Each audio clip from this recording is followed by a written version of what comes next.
Hanbit heads to Hunter Rickner's shed to take an archery test that should have been impossible for a beginner. Even Yanwu gets nervous, because the rule is simple but brutal. Score 200 points in 30 shots using weak gear. When Hanbit fires his first arrow, he misses completely, making it look like he only came here to embarrass himself. But then the mood changes fast. His next shots start landing, one after another, and before anyone can understand what is happening, Hanbit begins hitting bullseyes like a veteran. What looked like a hopeless challenge suddenly turns into another moment where Hanbit proves he is far more dangerous than he seems. Well, the reason is, our hero, Kang Hanbit, survives a war against the monsters of the world. After a hard-earned battle and defeating them, he finally gives up the ghost, but then he's shown to have regressed, possessed, and reincarnated a total of 55 times. All this was caused by the goddess who summoned him to the world and kept on sending him back, no matter how gruesome he died. This time around, she praises him for lasting longer than the other times. When Hanbit hears her, he gets pissed, but the insufferable goddess simply asks him if she should have him reincarnated, since it's been a while, but Hanbit snaps at her while gritting his teeth, noting that she's the cause of his problems. He tries remembering when he got to the dimension, but can't because it's been so long. Back then, the goddess informed him to find Erfort and save the world, and ever since, he's died a couple of times, only for her to respawn him in several ways and face nearly the same fate. Despite all his efforts, in the end, he couldn't find a clue about what Erfort actually was.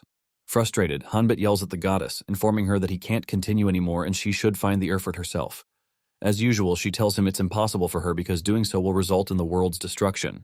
In response, he tells her he'd go insane before that, but she doesn't get him, since she has always ensured his body and mind function properly each time he shows up.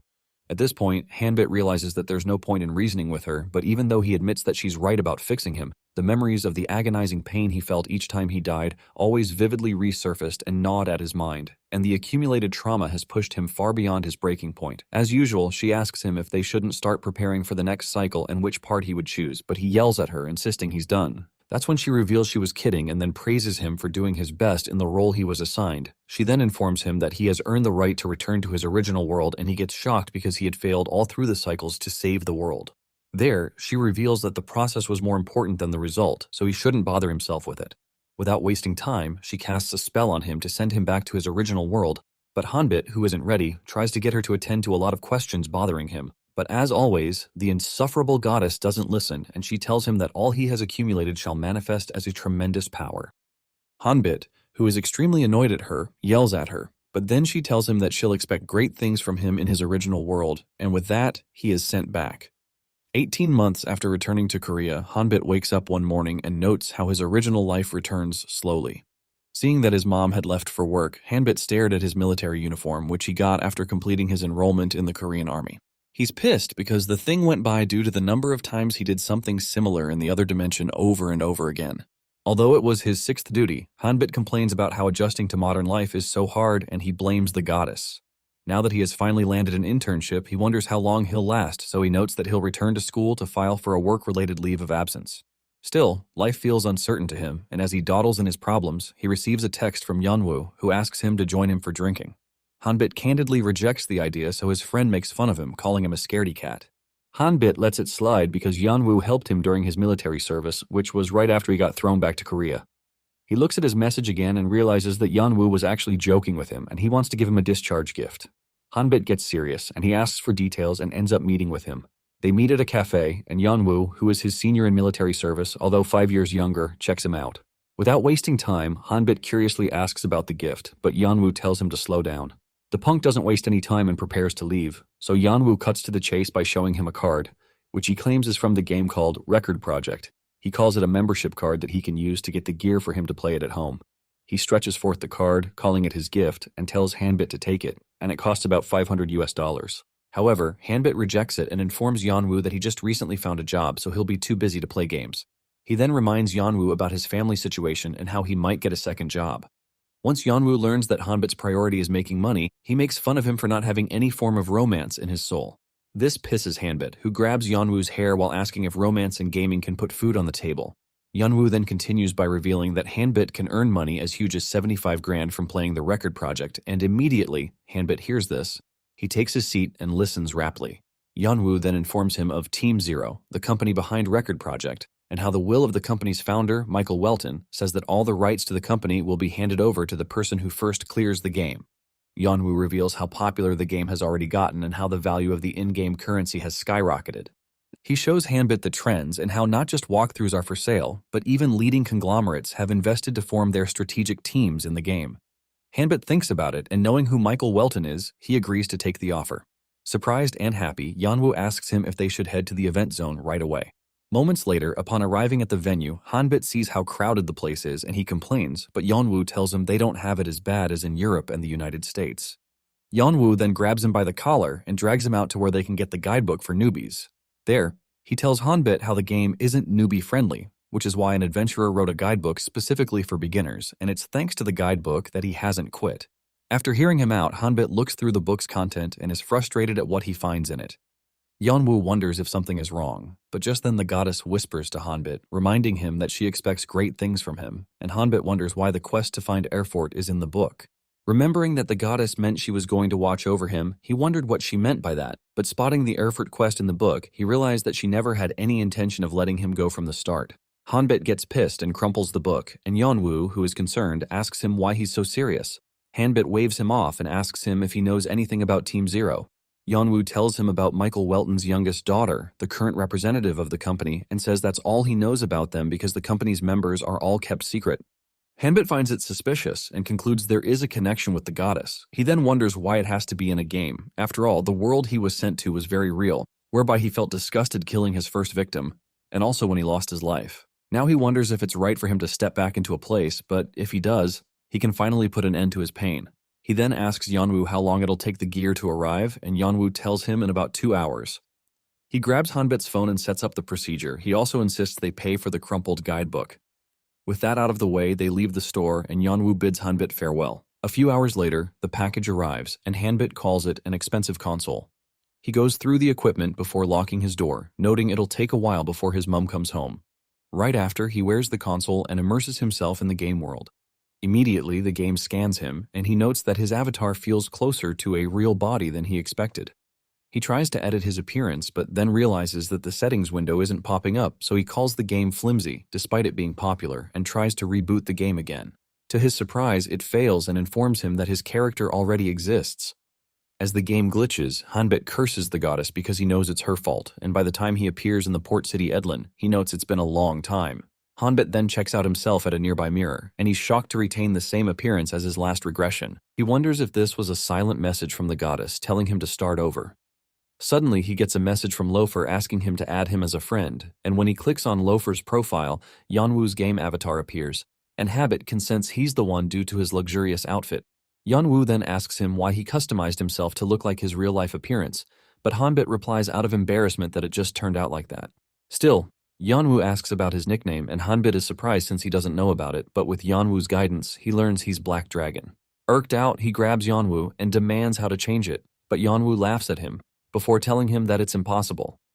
This pisses Hanbit off, so he takes it out on his friend, but Yanwu tells him to check his notifications. When Hanbit does as told, he gets a pop-up which asks him if he'd like his gameplay to be broadcast on Yanwu's stream. Yanwu explains the terms to him and talks about splitting the bread 50-50. Upon hearing that he can run away with 60% if they perform well, Hanbit accepts the deal, and Yanwu immediately goes to life. There he introduces Hanbit to his viewers, saying he'll be joining him henceforth and promises them they'll get to see many interesting things. The fans start roasting Hanbit for his poor alias choice, and he gets offended, but then Yanwu calms him down and reminds him of their goal. While they pick on Hanbit, Yanwu shows him the ropes by directing him to check the skill recommendations, which scan the player and recommend about 3 skills that suit them. The skills range from magic to swordsmanship, and Hanbit wonders if the techniques he learned during his 55 cycles are implemented in the record project as skills. With that, he clicks his profile, curious to see his skill, and a bright light shines from it, leaving not only Yanwu stunned but also the viewers. The viewers immediately drop negative comments regarding Hanbit's skill choice, with some reporting his account. Surprised, Yanwu asks him how he attained them, and Hanbit tells him he doesn't know. Not only that, but he also isn't sure of what he's talking about and how the system works. Among the many catalogs listed, Hanbit selects magic, and this pisses off the viewers who feel like he's playing the game for the fun of it. Confused, he asks Yanwu if magic is trash due to their response, but Yanwu tells him that the most important thing in that game is proficiency, and compared to other skills, it's incredibly hard to build up proficiency for magic. Despite a star icon appearing once the skill is maxed out, one can't check their progress. The viewers agree with Yanwu, and some vote their comments, believing Hanbit will cry and rage quit after using the same spell for 2 months.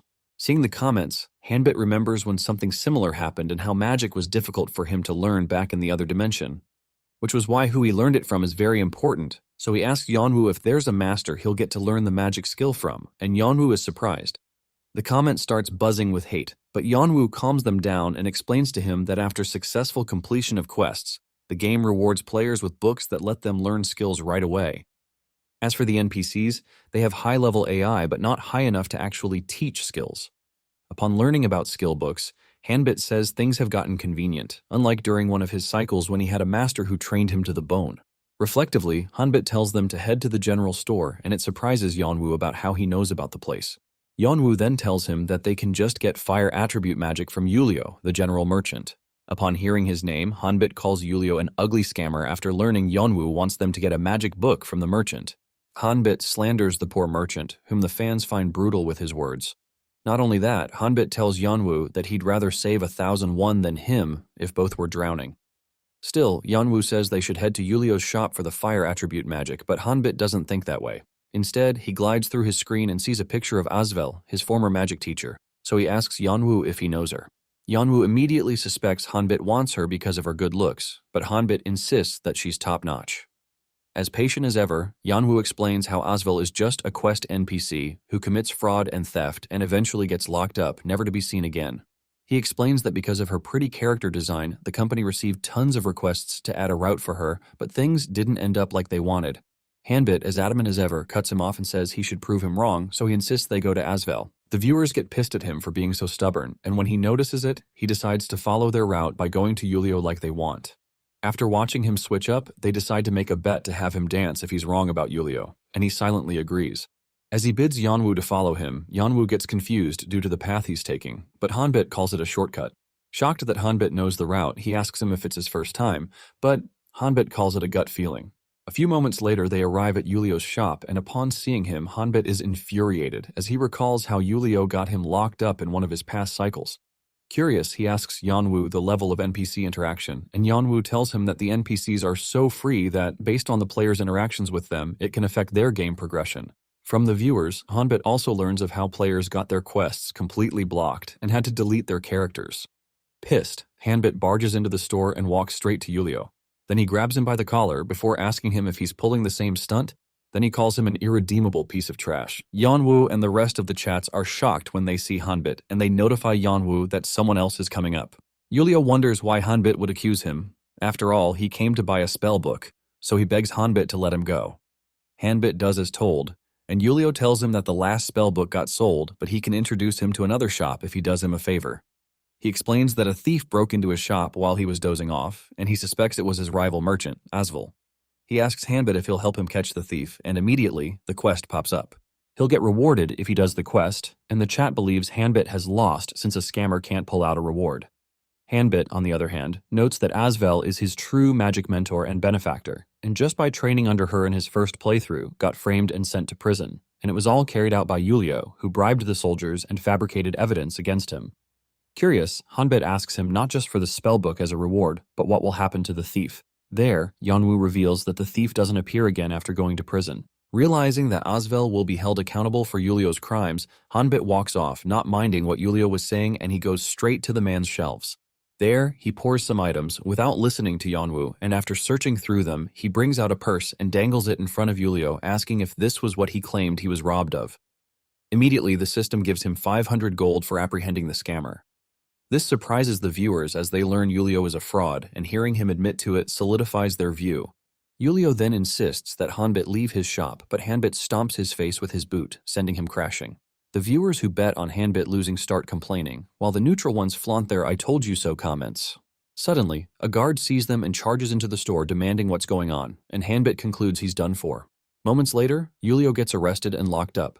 While watching the events unfold, Hanbit notes that it's quite different from the past cycles, because back then he had to break through the bribed guards and hand Yulio over to someone trustworthy. The system then pops up a message informing him that he has completed the previous quest, and now he'll get a new one when he moves to Azel's general store. While the viewers argue amongst themselves, Hanbit feels as if the flow of the game is as if it were waiting for such an occurrence, so he wonders if he should consider it a coincidence. Impressed, Yanwu asks him how he knew, and Hanbit, knowing that Yanwu won't believe him, decides to make something up by lying vaguely about how he read something similar in a fantasy novel long ago, and he wonders if the person in charge of the game was the novel author. Yanwu buys it and calls Hanbit a geek, and Hanbit is glad that he talked about fantasy novels throughout his military service. Suddenly someone donated 10,000 won, and Yanwu sucks up to them, thanking them and glaring at Hanbit. The sudden change in energy among the fans surprises Hanbit, who decided to leave it entirely to Yanwu, while he does what he's good at. Curious, Hanbit asks Yanwu if Azel's shop will appear if they head in a particular direction, but he tells him he didn't know about Azel being connected to Yulio, and the discovery will be a heated topic in the community. They head towards a store, and Hanbit notes that everyone will forget about Yulio over time. He considers Azel a temperamental bossy lady who, due to Yulio in the past cycle, was jailed and burned to death, so he considers her a precious and painful memory. Currently, he knocks on her door and goes straight up to her, who asks who he is, and says she hasn't seen him before. She asks him if he came looking for her, knowing who she is, and he looks down at her, calling her a newbie, before asking if it's her first time. There, he admits that he showed up because he wants to learn magic from her. She leaves her desk and asks him what he means by that and calls him a funny one, so she then asks him why she should teach a new person like him, but then he notes that it's going according to plan. After all, she'll refuse, but thanks to what happened earlier, he has a solution. Meanwhile, the chat rages with finished goons calling her mommy, and just then, Azel observes Hanbit and asks to confirm if he's a black dragon. He confirms her guess and reveals that Yulio was framing her as a thief. Upon hearing him, she sighs and calls him a piece of trash, and she thanks him for saving her from trouble. He shakes her hand, and they conclude that his face was already a giveaway. She then checks around, knowing he's looking for a magic book, but he tells her to wait and asks to confirm if she's looking for a cure. Surprised, she asks him how he knows about it, and he tells her that the information is on her desk. There, he suggests helping her to find a cure, and it pisses her off, so she asks him if he knows a lot about medicine, and he replies positively. She senses his confidence and asks him for the name of the disease that causes blue pupils, accompanied by dizziness and vomiting. Hanbit admits that he doesn't know the name, and he confirms from her reaction about the number of times he's been fooled by so-called experts when he was trying to find a cure, and they ended up getting scammed and their time wasted. Now, thanks to repeating the experience multiple times, he surprises her by revealing more symptoms and how potions don't work. Shocked, Azel clings on to him, asking if he knows the disease, and he tells her it doesn't have a name, but she knows how to cure it. Shocked that he knows the cure, she begs him to help her and promises to reward him properly. He assures her that he'll get the medicine, and a quest immediately pops up, telling him to cure her mother's ailment. He's to find the medicine around Edlin, and he'll be rewarded not only with 2,000 gold and Azel's Fireball magic book, but he'll get a heroic rank and 500 experience points. The chat immediately freaks out after learning that Hanbit will be guaranteed a heroic rank if he fulfills the request, and they are triggered to boot up the game. Even Yanwu is shocked that Hanbit can get such a title that early, so he explains to the noob how rankings work. Yanwu tells Hanbit to think of ranking as the tier level and grade as the rarity, so even if the magic books are of the same rank, the performance of the spell learned thereof differs based on rarity. Learning about how things worked in the game, Hanbit wonders if they made it that way because it's a game. Yanwu wonders if they just need to find the medicine by plucking it. But Hanbit is lost in thought as he concludes he'll have to use the spellbook's performance to give her a feel for how good the hero grade is.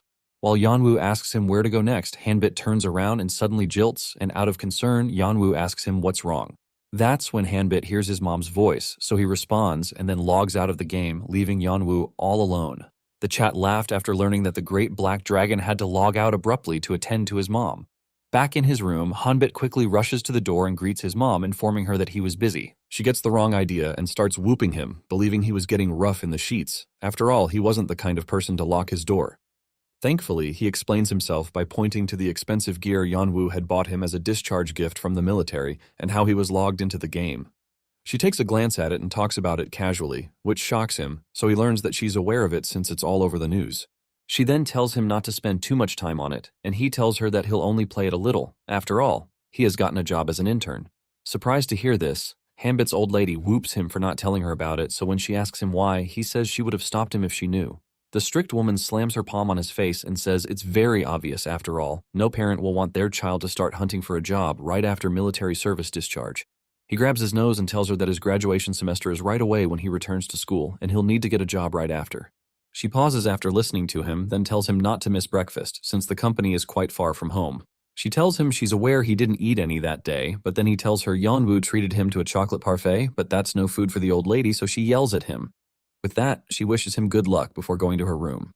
Hanbit looks at the time to discover it has gone, and as he notes that it'll be his first day as an intern, he decides it's best he sleeps early. But he feels bad for Yanwoo, who's currently been stormed by a lot of comments. Kim Jae-ha, an employee of the RP Dedicated Department's small-scale workshop, scrolls through the server and sees the uproar on the server regarding Azel's quest and the hero ranking, but he doesn't believe it. He then searches Yanwoo's account and notes that all he gets are monster names. From the comments so far, he learns Yanwoo is with a guy named Black Dragon, and he calls Black Dragon an edgy kid who got shut down by his mom. Quick, Jae-ha decides to see things for himself. Meanwhile, in the game, Yanwoo sees a lot of comments, and they are new from people asking him about Hanbit. Some of them wonder if he's a middle schooler, but Yanwoo clarifies that Hanbit is done with service, but he's very devoted to his mom. He checks the viewers and realizes how much his views have skyrocketed. Surprised to learn that his platform has made it to the mainstream service, Yanwoo places a call to Hanbit and begs him to pick up the phone, but unfortunately, he receives a message from Hanbit who apologizes for ghosting him. Hanbit also explained that he had to go to work, but he would leave a hint on how to get the medicine. Yanwoo then tells his fans the situation and riles them up before showing them that Hanbit had revealed that the cure for Azel's quest can be obtained from bomb slimes, and if they clear it before he gets back, he'll give them more special info, so they should keep an eye out. Meanwhile, Hanbit shows up in corporate wear right in front of a building, and then he walks in shyly to inform them that he'll be working with them. To his surprise, the place is all rowdy, and the employees are up and about trying to sort things out. One of them spots him and instructs Minho to take Hanbit to the conference room, so Minho shakes him and asks him to follow him. He then tells Hanbit that he'll show him the contracts later, but for the time being, he should clear the whiteboard. Hanbit does as told, but just then, a boss walks in, so Minho introduces Hanbit, who earnestly vows to work hard and learn much during his internship. But to his surprise, the man simply walks off while telling him just to do as he's told, and if he's done cleaning, he should head out. Moments after Hanbit leaves the room, he sulks while noting that he can already see the future of the company, which means he'll have to learn what he can on his own for the rest of the time there. The bright side is that it's better than rolling around in the other dimension. Yanwoo, on the other hand, smiles happily after realizing that no one has cleared the mini-quest Hanbit had set up for them. But then Hanbit shows up and roasts the viewers for lacking imagination. He tells them they need to be more creative. This pisses them off, and they nearly lose their tempers. But then he grabs the recorder and reveals he'll show them how it's done. Firstly, they head to the main gate of the city walls, and this surprises Yanwoo, who asks again if Hanbit truly is a newbie. As usual, Hanbit says it's what he got from reading lots of fantasy novels. He looks back at Yanwoo and says that he just found out that this game gives more freedom than others. Right ahead, they hear a commotion and wonder why a lot of people are gathered there. Then Yanwoo concludes they are the people who showed up after seeing the post in the community. Suddenly, they hear a shout of someone announcing the arrival of a vanguard, so they look back and see a party of different members approaching the venue. Surprised to see the party, Yanwoo tells Hanbit that the word about what he has found had spread further than he thought. Confused, Hanbit asks him what a vanguard is, so Yanwoo explains that the top 10,000 rankers are called the Vanguard, and they are graded based on points from their level, proficiency, story progress, and the like. And out of 300 million players worldwide, there are only about 10,000 rankers, with 500 of them from Korea. This has Hanbit confused, as most of them haven't learned magic, even though some of them dress like mages. Yanwoo then explains that most of them skip it to prioritize growth because of the proficiency requirements, and also many people dress up as mages because it seems cool. Hanbit takes a glance at a special bow and notes that he remembers it because it's of the Golden Bird, a bow that was made by a skilled artisan. Surprised that such a fancy group hasn't cleared Azel quest, Hanbit asks Yanwoo about it, but then learns that most of the Vanguard belong to conglomerates. And many try to make it to such a level so they can get full support from companies, since they'll get rich that way without having to clear the game. Suddenly, a girl taps Hanbit, and after confirming he's a black dragon, she asks him when he plans to show them how to clear the quest, so he tells them he'll start soon. Someone else then shows up and yells it's a complete lie, but then the lady insists they give Hanbit the chance. The people argue a lot about their experiences with dealing with scammers, and as they continue their rampage, Hanbit tells Yanwoo that they should head towards the sea. Yanwoo gets confused since the bomb slimes are on the opposite side, but then Hanbit tells him that he needs a fishing rod to make the medicine. Yanwoo and the chat get more confused, and they wonder where Hanbit is going with his behavior. Suddenly, someone donates a grant, and in that instant, the price of fish in the waters off Edland skyrockets. So the folks realize that there are a lot of scalpers monitoring Hanbit in real time and adjusting the currency value. Watching them act in that particular manner makes Hanbit snicker because they do not have a clue.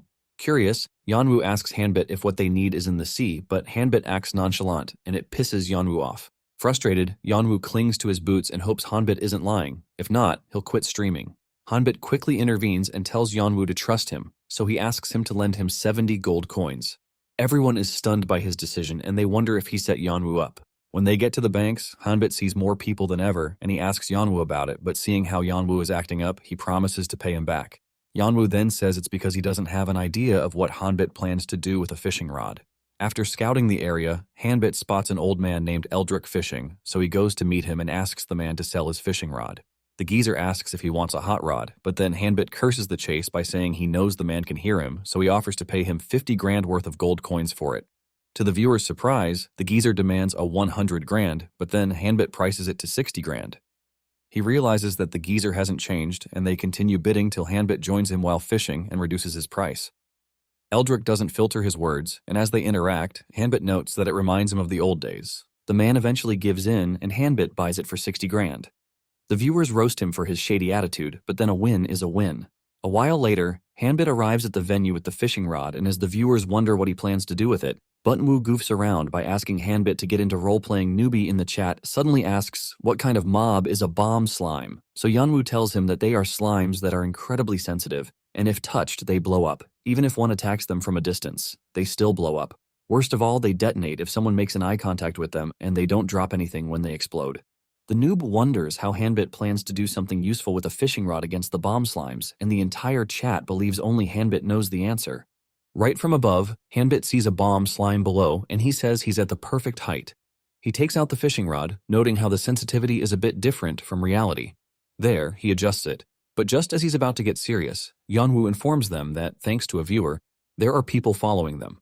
Hanbit looks unbothered and notes that he already knew, after all, they were being followed from a distance ever since they left the city, and it's not just Ken tamped several groups. Quickly, he asks Yanwu to give him control of the screen setting, and when handed over, he apologizes to everyone before turning off the live feed, saying they'll have a brief moment of technical difficulties. Back in the military, Yanwu always loved reading fantasy books, but no one in his unit shared his hobby. He was left to gobble up pages over and over until the pages wore out. Over time, Hanbit showed up, and to Yanwu's surprise, he knew and had read the novel, and it was thanks to him that Yanwu learned of extra details he had never caught, and this made him feel as if Hanbit had been to that world. Time passed, and by the time Yanwu saw the game ad, he immediately knew that if he played it with Hanbit, it would be unbelievably fun. Presently, Yanwu informs Hanbit that only his screen is being broadcast, and Hanbit agrees, while noting that they need to pretend as if they are focused on the slimes. Yanwu then speaks to the viewers to follow his channel, but they yell at him to move his head away. Hanbit understands how frustrating it is for them, and notes how anxious they are about how soon the competitors will catch up. He notes the intense battle of wits won't last much longer, and before long, party stalking them steps up. Upon seeing them, Hanbit shares his screen and waves at his fans before launching the rod's hook, which he notes is so sharp that the bomb slimes can't react to it. Then he presses a button on the rod which shoots our spikes from the hook's tip, allowing him to control the explosion, and the slime caught in the blast has its core intact. Shocked, having witnessed Hanbit's knowledge firsthand, the party hurriedly falls back, but just then a mob of slimes rains down on them, so they run for their lives. Unfortunately, they get caught in the wind of the explosion and are completely taken out. Yanwu is shocked by the impact and is surprised at how efficiently Hanbit dealt with the stream snipers. With them out of the way, he gets back to business, and they spot a slime of a different color. Hanbit uses the fishing rod on it and grabs it, but it doesn't explode like the rest. He throws it inside a bag and tells them that he has successfully secured the materials. They are mostly shocked as to why the slime didn't explode like the rest of them, but Hanbit informs them that the current slime is a dud, which only happens when a group of bomb slimes is wiped out all at once. The leftover slimes immediately mutate into dud slimes.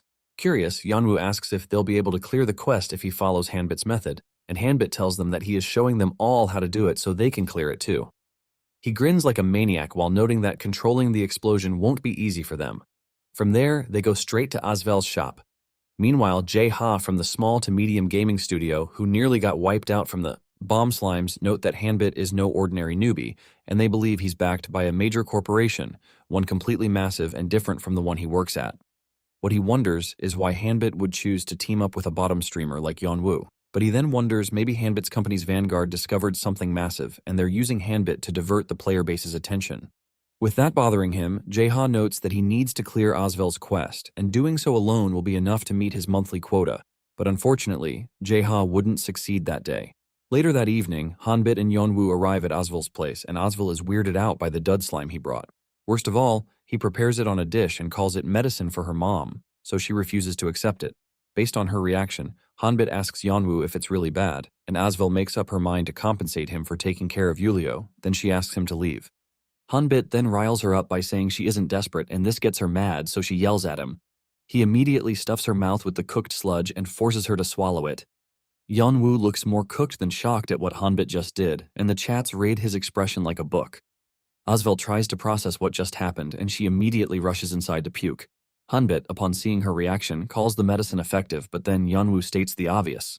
Within minutes, she grabs Hanbit by the collar and yells at him, asking him why he did that. Then she calls him a freak, but he then asks her if something like a seed came out, and he calls it wow, saying it's what is causing the illnesses. He reveals that it's the true identity of the illness that she and her mother were suffering from.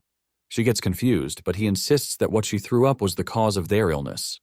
He smirks at her while revealing that he was aware that she too had been sick, and he had noticed it the first time he saw her.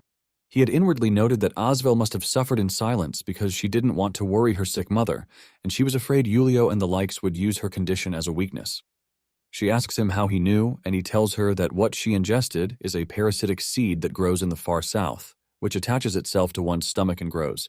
He concludes that she got into such a situation from eating ingredients brought from the south, and bomb slime mucus is the only way to detach it, which was why they want a dud slime since they do not explode, unlike the general counterpart.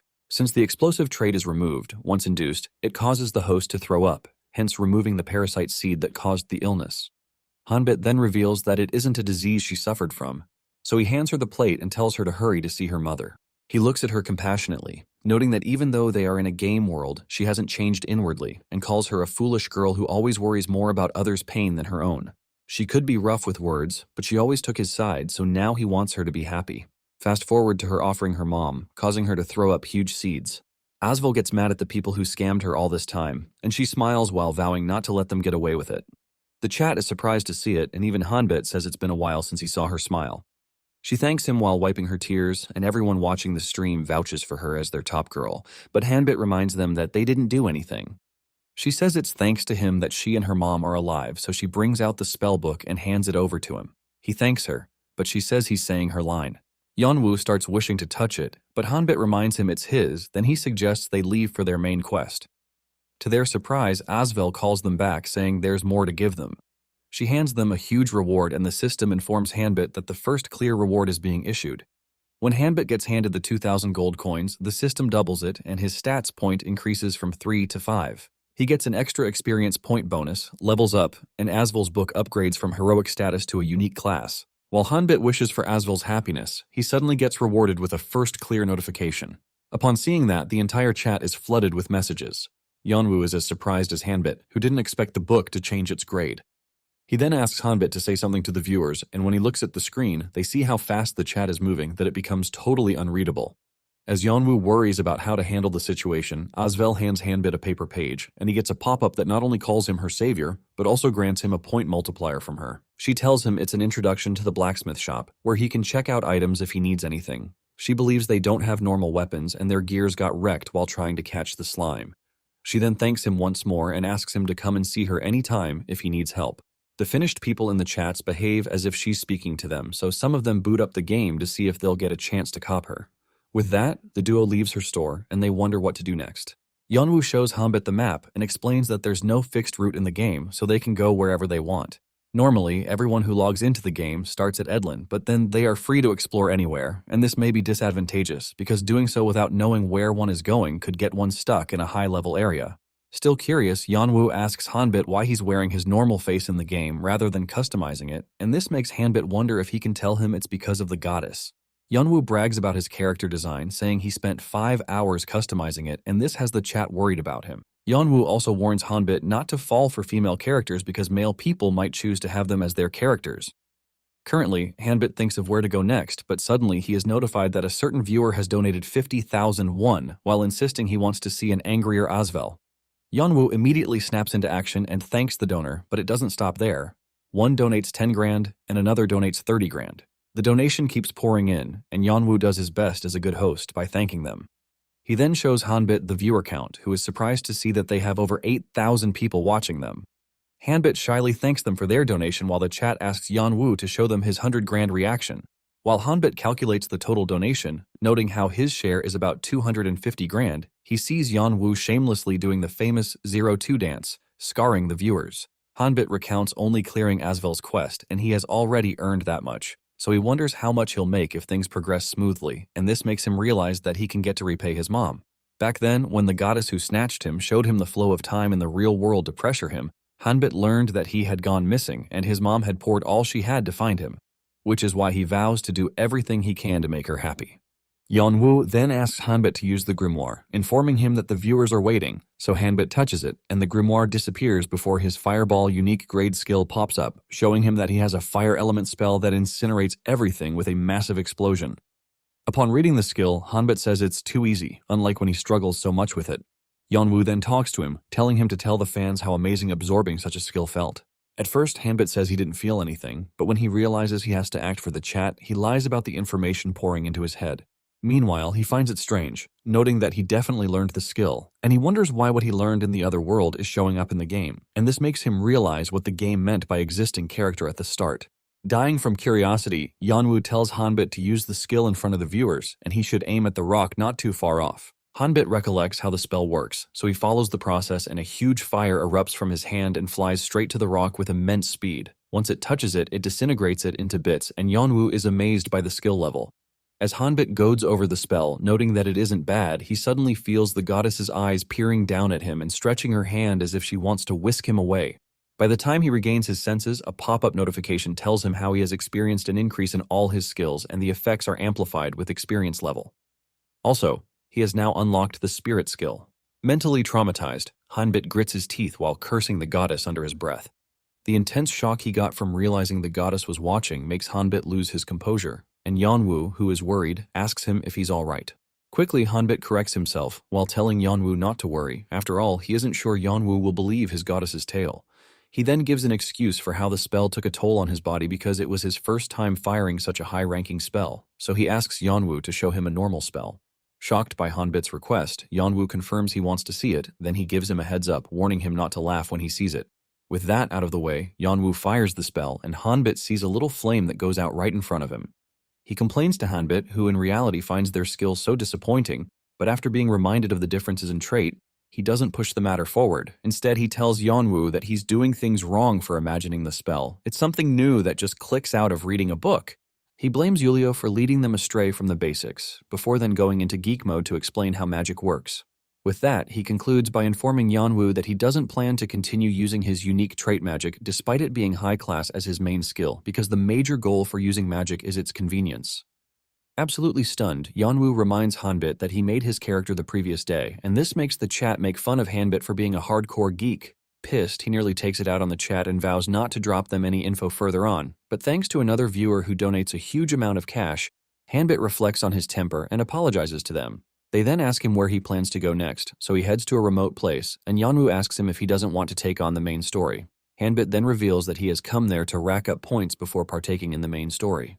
So he opens the door, and when they enter the shed, Yanwu mutters how creeped out he is, but Hanbit goes straight to talk to the shed owner, an archery NPC named Hunter Rickner. Rickner asks Hanbit what he's here for, and Hanbit tells him he came to learn archery. Seeing how confident Hanbit is, Rickner asks him if he has some grit, and the chat, who is familiar with Rickner, calls him a grit-obsessed NPC. Hearing Hanbit declare that he has lots of grit and skill, Rickner says he talks big, so he decides to test him out. Right after saying that, a quest pops up demanding that Hanbit pass Rickner's test for some rewards. Shortly afterwards, Hanbit is taken outside to an archery spot and drops the rules to Hanbit, saying Hanbit must score 200 points out of 30 shots, with the bullseye being 10 points. Worried, Yanwu advises Hanbit to first put some of his stats into agility, but Hanbit refuses and tells him he's got it. He fires the first shot and completely misses the target board, and this makes Yanwu remind him once more. Still, Hanbit reassures him that he has gotten the hang of it. The next target he fires hits the 7-point mark, and it surprises Yanwu, but what comes right after is a total shock. All of the remaining shots strike the bullseye, hence adding up to a total of 287 points, and this shows Hanbit achieving something impossible with just a level 2 gear. Meanwhile, in town, a lady flipping gold coins whines about being bored and wants something better to do aside from snuggling coins from geezers. Suddenly, she spots Hanbit and Yanwu walking through the gate, and she wonders what kind of fools came looking for her.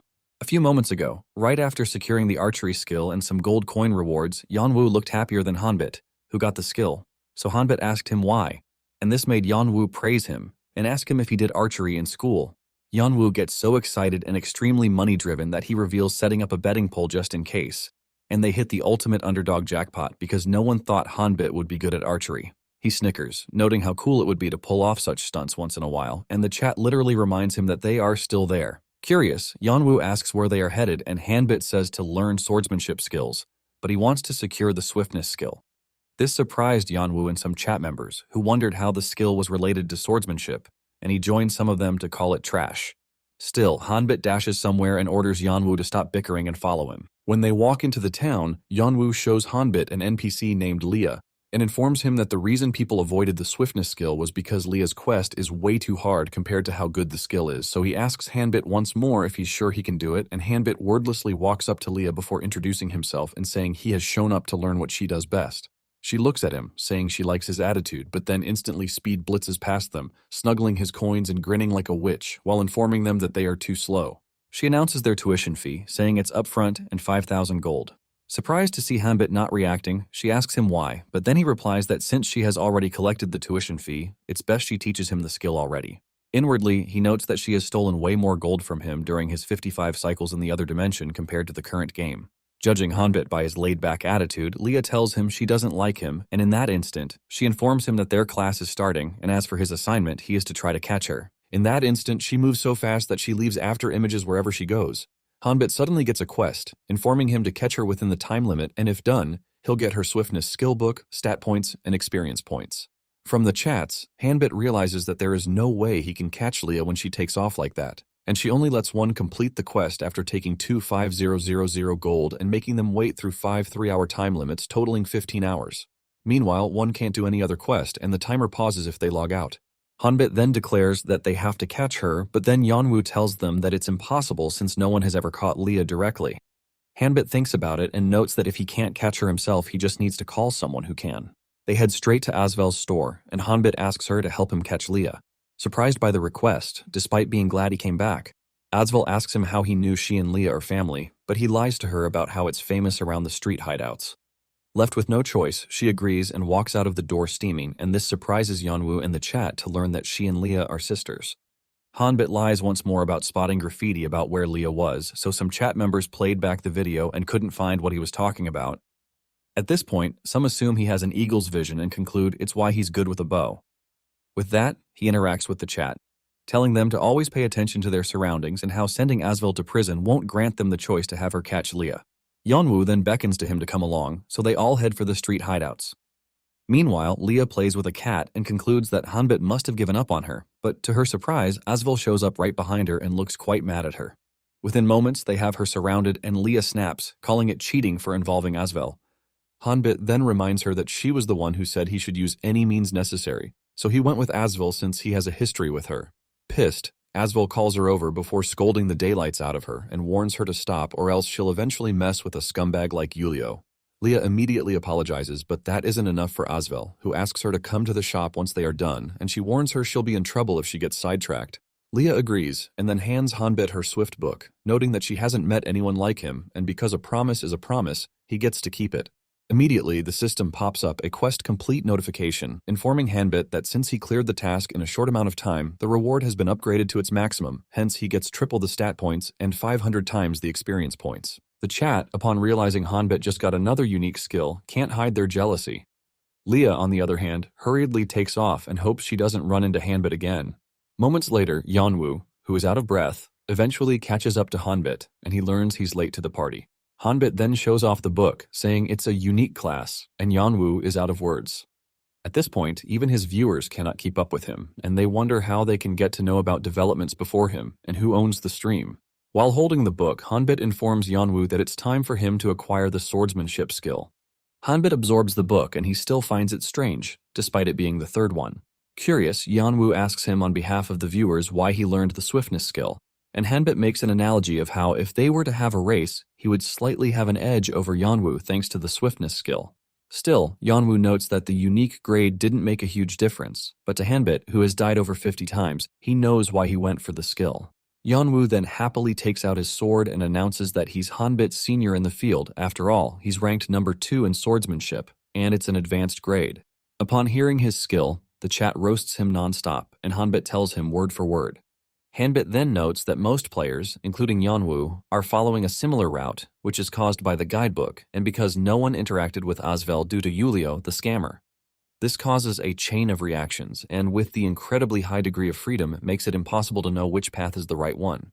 Hanbit notes that with him being the first to clear Azel and Leah's quests, the things he has experienced are hints leading to the right path. There he stands his ground and vows to clear RP his own way, and despite not knowing what the goddess is thinking, he refuses to play the puppet anymore. As Hanbit and Yanwu walk outside the town, Hanbit asks why the most sought-after swordsmanship NPC is far away, and Yanwu says it's because the person is a reclusive swordsman. They arrive at a place covered in fog, and as Yanwu sights Balder, the swordsman, he waves at him, declaring that they've come to learn swordsmanship. Balder glances at them, and Yanwu notes he's still as intimidating as ever. The swordsman then picks a wooden sword and tells Hanbit to swing the sword behind him until he tells him to stop. The swordsman, who isn't ready for long talks, tells Hanbit to begin, and some moments later, Hanbit drops his gear and holds the wooden sword, and as Yanwu watches him, he notes that the swordsmanship quest is divided into swinging and sparring. Curious, Yanwu asks how long it took the chat members to clear the swordsmanship quest, and based on their responses, it ranges between an hour and a half to less than 3 hours. They also tell him that what's important is that they shouldn't mess with Balder, because if anyone does that, they are cooked. They then talk about a clip that went viral after a player had mocked Balder, so Balder cut him in half. As Yanwu finds it odd that a skill-teaching NPC can kill players, the viewers vow to donate a huge sum of money if Hanbit finishes the training in less than 25 minutes. Yanwu immediately informs Hanbit that the total is over 800,000 won, so he encourages him to wrap it up in less than 25 minutes, and Hanbit realizes it's twice as much as the stake the viewers made during his archery training. Hanbit concentrates and notes that the most important thing in swinging the wooden sword isn't the number of times elapsed, and from the start, Balder never expected much capability from a novice swordsman. Unlike most players Balder had met in the game who felt like swords were the most standard approach, and it must have felt incredibly insulting to him, so the one thing Balder wants is a serious attitude towards the sword. Hanbit gets serious while holding the sword and glances at Balder, but as he prepares to make the first stroke, Balder stops him, and this has the viewers confused. Glad that his technique had worked, Hanbit glances at his system screen and receives a new quest. There, he is tasked to spar against Balder, and the difficulty is adjusted according to his own level and stats. Yanwu sees it and tells the chat that Hanbit has passed the first stage. As they flare up and call their bet void, one of the viewers donates 10,000 won, saying he'll double it or lose, and what Hanbit has to do is block Balder's wooden sword 2 times for success. The player then donated 100 grand, demanding that Hanbit block 4 strikes and clear the level, or else they should bungee jump off a cliff. This gets Hanbit a bit worried because there's a high chance his proficiency affects the difficulty. Yanwu gets worried when he gets roped along, but Hanbit smiles wickedly at him and holds his shoulder, and this gets him terrified. Thankfully, Hanbit promises him they won't go bungee jumping. Suddenly, a viewer adds 1 million won to the mission and says Yanwu and Hanbit have an amazing friendship. Hanbit is shocked as he realizes the total amount is almost 2 million, so he steals his resolve and prepares to fight Balder. He takes his stance, but Balder quietly gauges him before leaping at him while charging with a reversed slash, but Hanbit parries it and he's sent flying. Yanwu and the entire chat are shocked seeing how aggressive Balder is, and they are shocked that Hanbit blocked it. Balder then exhales and launches a quick draw, but Hanbit blocks it, and he shivers from the shock. He notes that his movement feels sluggish because they are inside a game, and it might be because of the gear's sync rate. But thanks to his swiftness skill, he can react in time to offset the attack. Balder then pauses and says Hanbit has a lot on his mind, and he wonders if Hanbit is relaxed or if he's acting that way because of the unexpected situation. To everyone's surprise, Hanbit talks cocky, and this pisses off the chat, and Balder, who had judged him properly, says he had misjudged him. He then makes up his mind to end things quickly, so he charges at Hanbit with a thrust attack, but Hanbit says they'll know that once they see it through to the end. Suddenly, Balder follows up with a heavy sword slash that shocks everyone, so they wonder why Balder is going all out for just a quest. Thankfully, Hanbit dodges it by a hair's breadth, thanks to his swiftness. The chat is very impressed with Hanbit's reaction, and he, the aforementioned, notes that Balder is getting impatient after all he can hold up when he should have fallen. Balder, who goes for the thrust attack, slams into Hanbit but then realizes that Hanbit has stopped it with his stick. He tells Balder that his movement has gotten wider, so Balder falls back and then charges up the stick. Seeing this, Hanbit senses an incoming dangerous attack, and in that instant, they dash at each other. But when their wooden swords clash, Hanbit's sword breaks, and he is sent flying backwards. As he falls, he tells the viewers that he successfully blocked Baldur's hits 4 consecutive times. He calls it a successful mission and laughs, noting that it was exhausting. But then the people who stake their money on the line hope the match isn't over. But then they receive a notification informing them that the duel has ended due to the destruction of the wooden sword. Those who staked their money on Hanbit losing complain, while the others comment on how crazy the match was. When Hanbit gets up, he asks Yanwu about the mission money, and Yanwu promises to split it evenly once the stream ends. Curious, Yanwu asks Hanbit what he used to do before joining the army, and Hanbit internally notes that he went through 55 cycles of progression, possession, and reincarnation. Hanbit speaks vaguely, but Yanwu tells him the chat is guessing the list of jobs he must have done, and each of them had something while wielding a blade.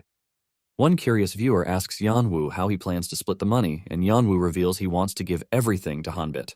Surprised, Hanbit reminds them that they had agreed to do it 50-50, but Yanwu tells him it's fine. After all, the missions were done purely through his physical abilities. Hanbit is glad at Yanwu's kindness, and he thanks his stars. He won't go bungee jumping anymore. That's when he learns from the chat that it wasn't a real challenge. The same money donor drops 100 grand and tells Hanbit to keep using the sword from that moment so they can watch and learn, and they agree to do just that. Right after, Hanbit looks at Baldur, who rests on a nearby tree, and notes that even though Baldur appears calm, he seems to be suppressing his rage, and Hanbit concludes that Baldur is blaming himself for having his movement read by a novice like him. Still, Hanbit approaches him and asks him if the duel is over, and Baldur agrees, before telling him to wait there while he gets him something. From their small talk, Hanbit senses that Baldur is clenching his teeth to keep his anger from showing, and the person who will come after him will be in big trouble. Baldur then hands him the sword book, and Hanbit, upon receiving it, calls it the 4th book he's gotten. The system then pops up, revealing that according to Baldur's evaluation, the rewards will be adjusted to the maximum value. He earns 3,000 gold and a training manual, rank 1. He gets another unique book, and they are surprised he's getting them on a streak. Someone even donates 10,000 won, and while everyone asks him for tutoring, Hanbit whispers to Yanwu to handle them, so he walks off. Yanwu then takes over the stream and offers to teach them swordsmanship, but they tell him to scram. Hanbit walks off to Baldur and asks him for something more, then he tells Hanbit how his master moved to Edlin, so he hands him a piece of clothing, saying that if he hands it to him, then the master will at least listen to him. The napkin, which has a sword embroidered on it, falls to Hanbit, and Baldur tells him that his master should be where the wind gathers. When Hanbit returns to Yanwu, he tells him that it's time for them to head back, but then sees Yanwu performing a reaction dance. Someone donates 1,000 won, while noting that a lot of people will be rushing at Baldur after they leave, causing him to get overworked. When they reach town, Yanwu then asks if they'll head to Baldur's master, but Hanbit tells them to stop for the day. He informs Yanwu, who is surprised that he has to go to work, and it'll be a problem if he doesn't get at least a little sleep, so he stretches and bids them farewell, saying they'll see each other the next day. Yanwu agrees and notes that they did run for a long time that day, so he wishes him good night. Before Hanbit logs out, Yanwu asks him if he'll log in immediately after work the next day, but Hanbit declines, then logs out. Now back in his room, Hanbit wakes up all sweaty and hot, so he makes up his mind to wash up and sleep. He wonders what could have caused the intense heat, but just then he gets a notification from Yanwu, who informs him he'll settle the payment right away. He makes the transfer, and Hanbit, who would have preferred he do everything at once later, nearly freaks out after realizing they made about 3 million won in just 2 days, with the actual playtime being about 10 hours. He then wonders if he should scrap work, but he remembers he made up his mind that he wants to accept reality rather than sticking to the game full time. He feels bad for the viewers, but still makes up his mind to keep the stream as a hobby. At first, he's concerned about Yanwu, who's looking after him, but then he changes his mind, believing that donations don't always explode like that. Also, his mom will be more relieved if he has a proper job. Before going to bed, he notes it would be nice to show his filial piety once in a while. The next morning, his mom yanks him off the bed, and he wonders why she did that very early, but then she corrects his notion that it isn't early. Annoyed, she points to her phone, demanding what the huge amount of money he sent her. Without giving him time to explain himself, she wonders what he must have been doing all night and hopes he isn't doing bad things. Worst of all, she strikes him on the head before giving him time to explain himself properly.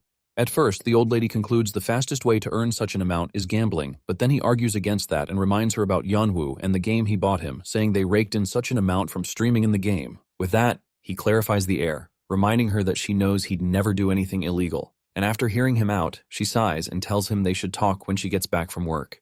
She then reminds him to hurry up and prepare for work, but thinking she doesn't believe him, Hanbit calls her back, saying he's serious, and his old lady tells him she believes him. but she's worried it might make things harder for him, just like work. As she leaves, he internally assures her that he'll ensure she doesn't carry the debt burden alone anymore, and he'll work hard to ensure she can live comfortably. At work, Hanbit notes that despite experiencing that hellhole of a dimension, he had thought the burden of real life wouldn't hold a candle to that, but unfortunately, his team leader rides him like a rodeo. The man scolds him by treating him like a flea bag, and Hanbit recalls how, as soon as he got into the office, Minho hands him a pile of complicated documents which he had nearly sorted, making it easy enough to figure out, and he had just started working on it when the team leader unexpectedly called him over. The mean boss labels Hanbit a trial version and nagged him about stuff that didn't have anything to do with his job. He then tosses his card at Hanbit, ordering him to fetch him some coffee. To clarify the air, Hanbit asks which coffee he should get him, but the sour man clicks his teeth before glaring daggers and informing Hanbit that they only drink Americanos there. He asks if Minho didn't teach him anything, so Hanbit quickly covers for Minho, noting that the team leader fully intends to chew Minho out once he shows any weakness. As Hanbit works to deliver his errand, he notes that his steps feel so heavy. By the time he returns to his desk with the coffee, he sees the team leader yelling at Minho, and Minho takes the man's nonsense with lifeless eyes, treating it like an everyday occurrence. And once Minho slowly speaks up about how he can handle the new task given to him due to his current workload, the team leader says he's gotten bold for daring to pick and choose his assignments. Immediately, the mean boss throws the documents at him and tells him that if he sends him to do something, he should do it. Upon seeing his reaction, Hanbit drops the coffee on the boss's table before joining Minho to pick up the documents. Realizing what Hanbit has done, the team leader glared at him murderously and told them they are all full of it. After organizing the document, they go back to their seats and Hanbit sees how complicated Minho's expression was and how he's staring blankly into his monitor with even more empty eyes than usual. Minho then apologizes to Hanbit for letting him witness such a pathetic sight, but Hanbit plays it off, saying their team leader is in a really foul mood. Still, Minho apologizes, saying that wasn't the only reason, and it's because the new project the team leader tossed his way is heavily focused on development, and it requires a ton of time investment in several areas. Because of the new work, he tells Hanbit beforehand that he doesn't think he can look out for him properly, and that's why he feels sorry. Hanbai T, who had looked into a bit of the documents, confirms the new project is related to RP, and after seeing how lifeless Minho looks, he informs Minho that he can assist him with the project. Later that day, after work, Hanbit meets with Yanwu, and he notices the eye bags under Yanwu's eyes, so he asks him, wondering why Yanwu looks so wrecked, and suspects he didn't sleep. Yanwu then refutes him by stating that he slept for 3 hours, so he urges them to go inside the cafe before they chat. At the coffee shop, Hanbit groans and sighs while complaining about the stressful life of being a working adult, and he tells Yanwu that he can easily fill up a whole stream's runtime just cursing out his team leader. While relaxing, he asks Yanwu what he wants to talk about, and Yanwu shows him his phone, which has a lot of companies trying to reach out to them, with one of them being Yanhwa Gaming, a huge company that offers to pay them a starting bid of 100 million won. He says everyone is desperate to buy Hanbit out, and if he's to pick a company, Yanhwa Gaming is the best. Suddenly, Yanwu looks at Hanbit's face and sees him furrowing at him, so he tells him to loosen up. But then Hanbit tells Yanwu to stop hiding what's on his mind and tell him straight. After all, it's super obvious whenever Yanwu is lying. Yanwu tries to hide what he feels, so Hanbit asks him if he genuinely wants him to join a large corporate team. Genuinely worried after seeing how pissed Hanbit is, Yanwu tries to talk his way out of it, but Hanbit grabs him by the hair and tells him not to try to hide his feelings. The boy cries out in pain before saying that he knows how much he's struggling financially, so he wants him to secure a good job, which is why he had thought that a starting salary of 100 million won is a fantastic condition.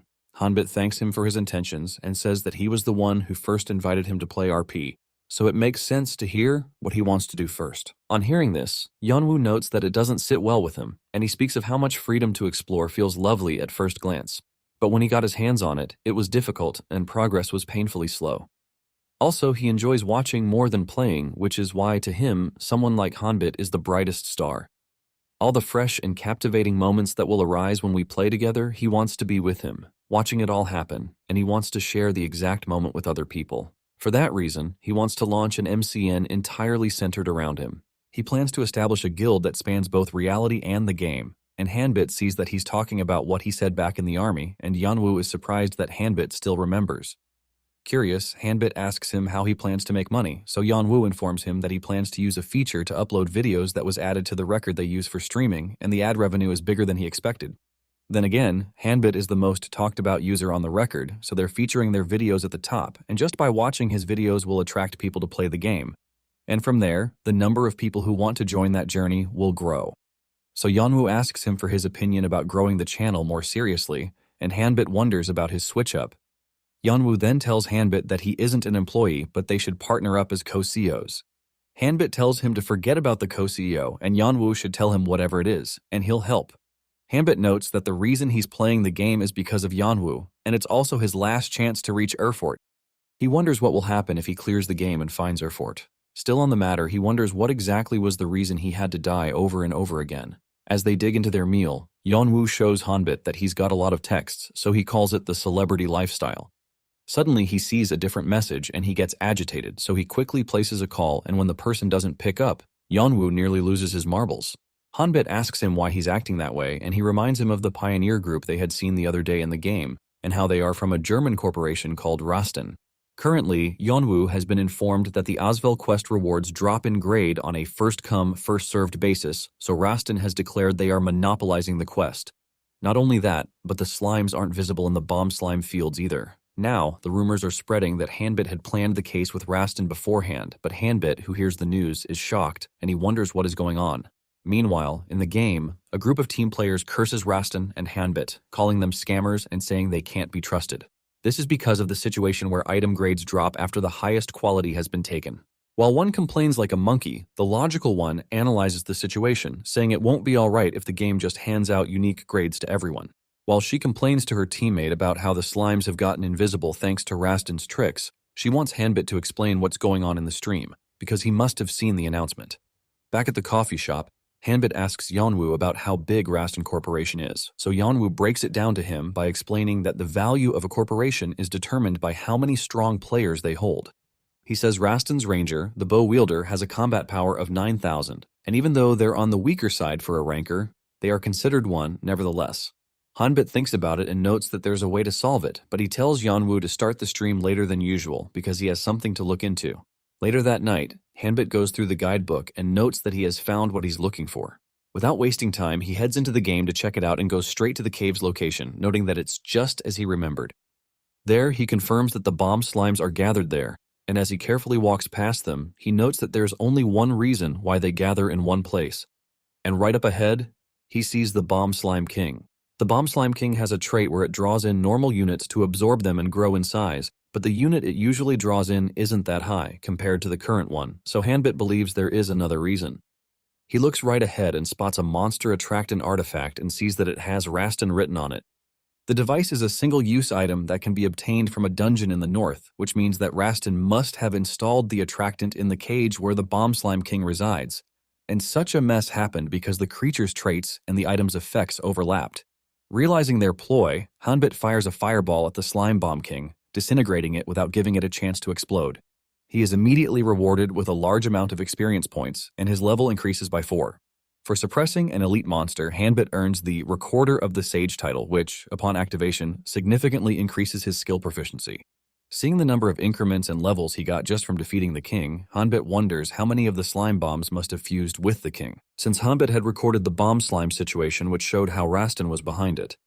He had Yeonwoo post the video anonymously, which he had cut out the part where he used his fireball on the community group, and doing so allowed the players and viewers to flame the German company. All this was thanks to the info he got from the guidebook on Yentrober, an NPC miner who personally dug out the cave where the Bomb Slime King was, and he became sad after the Bomb Slime King took over his cave.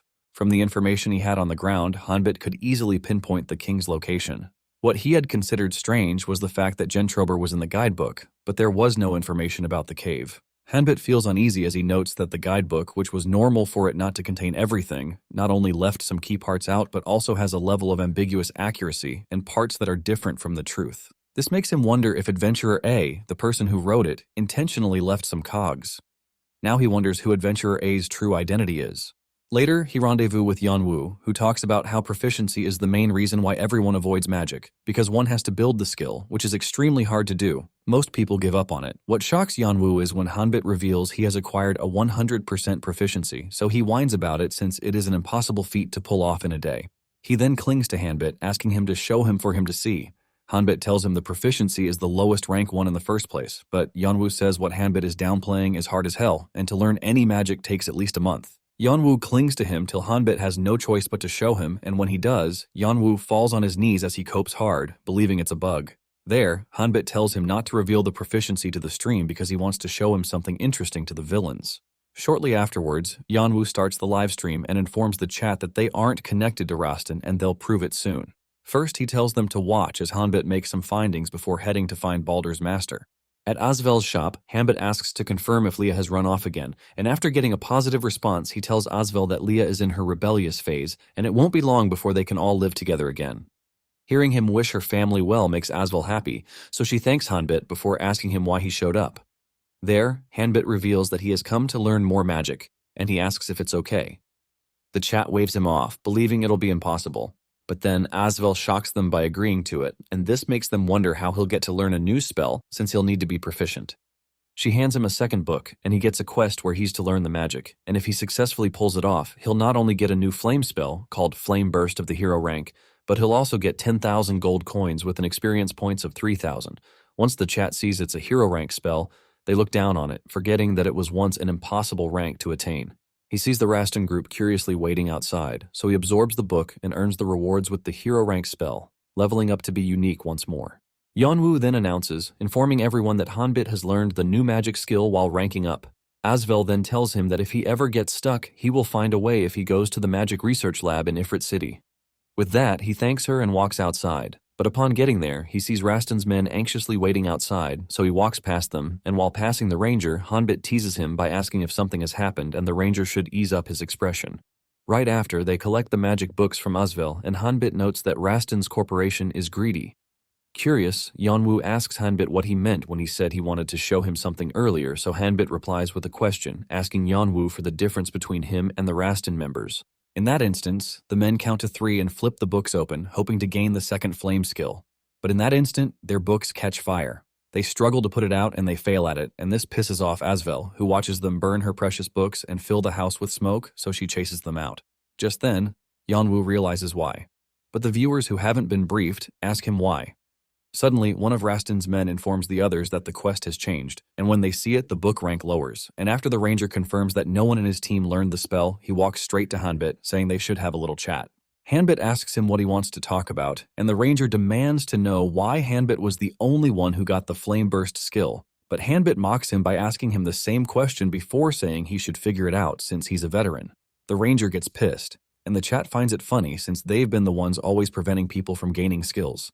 Still, he informs Hanbit about how all of his 50 men, including him, failed to get the skill, and even worse, the grade got reduced, so he says it isn't a coincidence that Hanbit must have learned the skill properly.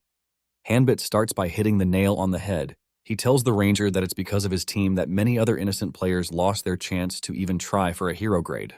Also, he never said it was a coincidence. This pisses off the ranger as Hanbit continues by explaining how proficiency is the basis of ranking up. He asks the ranger if they even max out their proficiency before getting the magic book. The ranger looks confused, so Hanbit reveals that they need to raise their fireball proficiency to move on to the next step, and on hearing this, the ranger tells him that it should be that way for everyone, so he wants to know how Hanbit got the reward without maxing his proficiency. That's when Hanbit drops the bomb on them by revealing that he has maxed out. This shocks not only the chat but also the ranger, who looks like a confused bird. To prove what he's saying, Hanbit then decides he'll pull up his stats and show them, and Yanwu commends him. Normally, Hanbit didn't want to go this way, but since the ranger asked for it, there's no point hiding it, so he disses the ranger before pulling out his stats, revealing he's proficient in all skills. The chat immediately goes wild, and some, just like the ranger, conclude he has hacked the game. Ranger immediately says he'll report him, and Hanbit gives him the leeway, saying he has nothing to hide, unlike them. Provoked after being played and roasted, Ranger storms off while Hanbit tells him to try playing the game honestly rather than controlling the zone. Ranger goes right back into the shop and orders his men to continue talking to Azel so they don't miss an opportunity, and this pisses her off. Hanbit notes that they can try for 100 days, but the result will still be the same. He feels bad for Azel, as she'll have to handle the group. As he heads back, he recalls Azel being the kind of master who wants her students to humbly build their skills without getting greedy. And he remembers how she literally beat the skill into him. Hanbit wonders if seeing many people die trying to get ahead of themselves was the reason she hammered the basic magic spell into him during his cycles, and one time when he tried being greedy, she kicked him out, warning him not to show up ever again. Her personality and principles didn't change even with the game interfering, and this is why the more Rasten complains at her door, the more her affinity for them lowers, as it did for him. Yanwu, who feels exhausted watching Rasten, tells Hanbit that he was harsh when dealing with the group, because based on the way he interacted earlier, Rasten's stands might get them flamed. Without a care in the world, Hanbit tells Yanwu to handle them, and he gets confused, saying he wasn't the one antagonizing them, but then he fails to realize that he's the owner of the account, so Yanwu reminds him and makes fun of him. The viewers donate to the stream and thank Hanbit for giving them the chance to not only farm for slime bombs, but to work hard on their proficiency. As Hanbit walks back, he tells Yanwu that they'll stop by the village shop, and Yanwu wonders when they'll look for Baldur's master, but Hanbit tells him that there's something he wants to prepare before that. Shortly afterwards, when they get to town, Hanbit sees how crowded the place is and he wonders why, so Yanwu, who spots the center of attraction, informs Hanbit about her, Rafina, a ranker and one of the few elementalists. The chat goes bonkers after seeing her, and as they fight for whose wifey she is, Hanbit inquires about why there are few elementalists, so Yanwu informs him that it's because only those chosen by spirits can use them. Meanwhile, the chat talks about how not only meeting a spirit is a hurdle, but also communing with them to control them. It's a very rare occurrence, and spirit skills are insanely overpowered. It sounds different from how Hanbit remembers things, and Yanwu informs him that Rafina's spirit skills are stuck at rank 3, and this is mostly because the Elementalist title is closer to an honorary one, since it isn't a path that one can pick as their main. The viewers and everyone gathered around her want her to show them her spirits, and from the chat, Hanbit learns that she has 6th rank magic. Yanwu asks Hanbit, who tells him that he's interested in spirits because it's great to have the spirit's power. As they watch Rafina summon spirits, Yanwu speaks of how spirit arts are different from magic and how it requires innate talent despite being a game. While everyone is impressed to see her art, Hanbit learns that Rafina has the knack for this skill, and she communicated with both water and wind spirits in just 6 months. There, Hanbit learns that Rafina has been stuck in the 3rd rank for 10 months, and it might be an issue that proficiency can't solve. As they watch her walk off after performing for the crowd, Hanbit asks Yanwu if Rafina is the #1 elementalist, but then Yanwu says that the top-tier vanguards are extremely secretive with their information.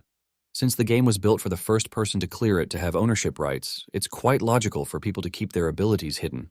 After all, information is power. Hanbit stares at Rafina and notes that he can't help but feel a strange sense of kinship with someone who has communed with spirits. After she leaves, he tells the viewers to prepare for the next quest, and Yanwu curiously asks him what he wants to get, but Hanbit tells him he'll see when they get there. After visiting the shop, Yanwu looks disappointed because Hanbit simply bought a lot of random junk. They then walk for some time, with Hanbit leading them to where the wind gathers. Upon reaching a cliff, Hanbit says it looks like an entrance, but Yanwu disagrees with him, saying it looks like an entrance to the afterlife. Suddenly, Hanbit gets a quest which is for him to not only find Baldur's Swordmaster but also gain his recognition, because doing that might earn him a very special technique. While the chat is scared of the cliff, Hanbit wonders how to get down, so the viewers issue a commission challenge, daring them to try bungee jumping without a cord. Yanwu calmly tells them how dangerous it is and tells Hanbit they don't have to do the mission. The viewers keep donating, and when Yanwu sees that Hanbit isn't saying anything, he looks up at him and sees him grinning like a devil. Already sensing what's next, Yanwu dreads for his life, and Hanbit grabs him and leaps without giving Yanwu enough time to finish his line. As they descend the cliff, the chat notes that Hanbit has jewels of steel. They descend for a long time, and Yanwu passes out midway through the journey. Hanbit then sees a magic circle, and they land safely. Yanwu wakes up and thanks his stars he isn't dead, and Hanbit informs him that they've completed the mission. Someone suddenly donates and informs them that about 300 stalkers have taken their lives after witnessing Hanbit's test of courage. Meanwhile, the reason Hanbit and Yanwu are alive is solely thanks to Baldur's napkin, so he plans to reveal it when the Rasten guys fall about 10,000 more times. Yanwu, who spots something, calls Hanbit's attention, and when they look ahead, they see a figure at the top of the rocks, and Hanbit tells Yanwu that the person is Baldur's master. Yanwu, upon confirming that the quest will be over as soon as they get to the Wind Swordsman, marvels at the discovery and says they should get on with it. Hanbit, on the other hand, asks him if he wants to go first and tells him it's quite a spectacle from the inside, so Yanwu should truly capture it himself. Yanwu feels emotional for Hanbit's kindness and calls him a true streamer, but Hanbit hurries him over. Yanwu innocently walks down the path, but just then a spear comes out of the wall and grazes his cheek. The chat freaks out, and some viewers wonder if Hanbit is the devil for setting Yanwu up. Scared and offended, Yanwu yells at Hanbit, saying he did it on purpose, but Hanbit says it doesn't matter. After all, he didn't die. The chat enjoys the comedy going on between them, but when they watch Hanbit pull out an arrow and aim it close to the spear, they tell Yanwu, who is scared, to apologize. Hanbit shoots more arrows in a similar pattern along the walls before instructing Yanwu to follow him. Clueless, Yanwu asks him what the arrows are for, so Hanbit explains that he felt there were more traps, which was why he fired them ahead of time. Suddenly the area starts vibrating, and as they wonder what's going on, a huge boulder rolls down their path. Scared to bits, Yanwu screams at Hanbit, informing him about it, saying there's nowhere for them to dodge, but Hanbit shocks him by saying there's no need. He gathers his flame magic and blasts the rock aside with it. Upon seeing that Hanbit didn't shatter the rock to bits with flame burst, the viewers wonder if the spell was that weak, but then they conclude that Hanbit controlled his power. Some of them also discuss how Rasten folks are still falling to their doom, and this makes Hanbit happy. He then urges Yanwu to proceed with him, and a few moments later tons of arrows fly their way. Quickly, Hanbit shoots down most of the arrows, and the chat is impressed with his skill. Unfortunately, he runs out of arrows, so he takes out his sword while instructing Yanwu to keep an eye on their surroundings. Yanwu then takes over the commentary, informing them that Hanbit is deflecting the arrows with his sword. They immediately treat him like a toddler who reacts to what everyone can see. The duo continues in that manner, brute forcing their way through the booby traps, but when they almost reach the safe area, Hanbit yells at Yanwu to stop, and as soon as he listens, spears shoot out from the ground, inches away from them. Hanbit then warns Yanwu not to let his guard down, and this surprises the latter, who wonders how Hanbit knows when to dodge. There, Hanbit explains that it's not a matter of knowing, but the gut feeling he's cooked. In reality, Hanbit has been acting on muscle memory, which was etched into his soul after regressing 55 times. Suddenly, a boulder drops from above, but Hanbit shatters it with his flame. Although a small rock hits Yanwu on the head, he takes the damage like a man. Once Hanbit informs them that their journey is a little further, Yanwu gets impatient, and he asks how much further. But then, after a few steps, Hanbit tells him they are there. Yanwu refuses to believe him, since that has been the coping mechanism Hanbit has used throughout to get him going. But when Hanbit tells him to look up, he sees the Windsword's master right ahead. Excited, he asks Hanbit if they can get the skill, but then Baldur's master tells them to go back. The chat comments wonder if it's a joke after all the effort, and just like them, Yanwu cries out to Hanbit, wondering if they went through all that stress for nothing.